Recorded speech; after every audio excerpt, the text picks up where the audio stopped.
Хангул дүүргийн 13 дугаар хороо буюу туул тосхон шуун фабрик орчимд хайрга дарганы карьерийн үйл ажиллагаа эрхэлдэг 96 аж ахуйн нэгжийн тусгай зөвшөөрлийг 2017 онд хотын дарганы захирамжаар цуцласан байдаг. Гэвч энэ захирамж өнөөдөр огтхон ч хэрэгжихэ болжээ.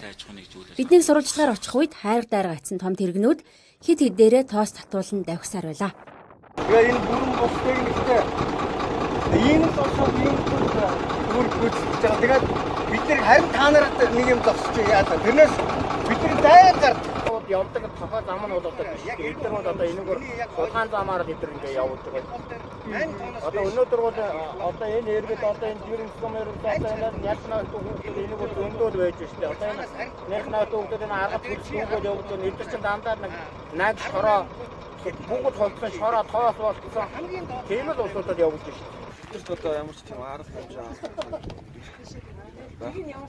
гарч шороо тэр ачаад гараад ирэх юм бол буцаж ч ачааг нь асуул гэдэг чинь ачаагүй ирэх юм бол буцаагаад тэгээд бичвэр. Хотын даргын захирамж хэрэгжихгүй дээр дүүргийн засаг даргын захирамжийг ч тэд үл тоож байна. Уг нь 3 дугаар сарын 11-нд Хангул дүүргийн засаг даргын захирамж гарч 5 дугаар сарын 1-ний хүртэл Хангул дүүргийн нутаг дэвсгэр дээгүүр хайрга дарга тээвэрлэхийг хориглосон байна. Захирамжтай холбогдуулан ажлын хэсэг байгуулж иргэд ээлжлэн хяналт тавь ажиллаж байгаа ч тэднийг компаниуд үл тоон тоос татуулан хайргаа зөөсөр байна.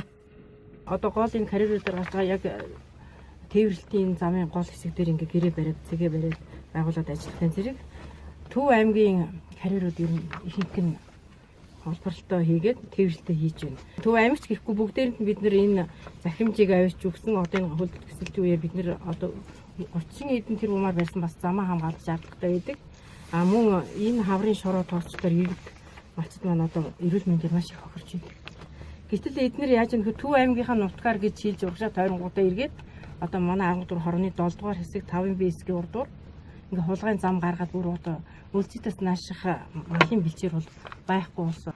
Гэвч туул тосгоны суурьшлийн бүсдээ зэрэгцэн туул голын сав газар дагуу хайрга дарга олборлож байгаагаас үүдэн туул тосгоо орчимд мал бэлчээх талбайгүй болж бүхгийн голч ширгэжээ.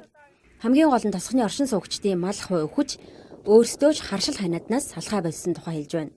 Бидний зогсоод гэж байгаа компани одоо энэ нөхөн зэрэгт хийжсэн энэ газар дээр бидний хийж байгаа. Тэгэхэд одоо нөхөн зэрэгт биш яг ингээд ухалтай хийж байгаа. Тэгэхээр одоо энэ дээрээс орж иж байгаа энэ гол маань одоо ерөөсөй байхгүй болсон. Одоо гараад бэлчээд идэх юм байхгүй шүү дээ. Шороол мэрж ил ирэх юм тэгэл.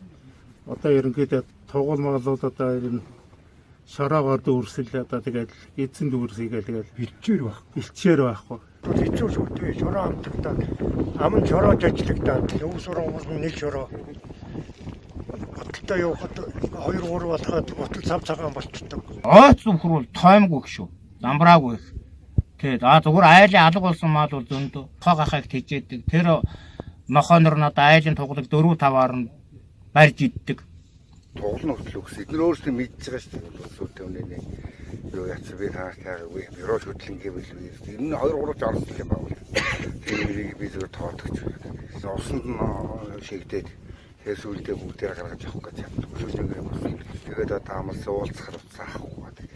Тэгээд хавар болоод төлөвлөл нэг юм яриад тэгээд Туул тосгоныхон эрүүл аюулгүй орчинд амьдрах боломжгүй болсон учраас хайрга дарганы үйл ажиллагааг зогсоож өгөхийг үе үеийн засаг дарга сайд тэндээс сонгогдсон улсын хурлын гишүүдэд жилд бүр уламжилдагч сонгуулийн шоу болгоод л өнгөрөөдөг тухай хэлж байна.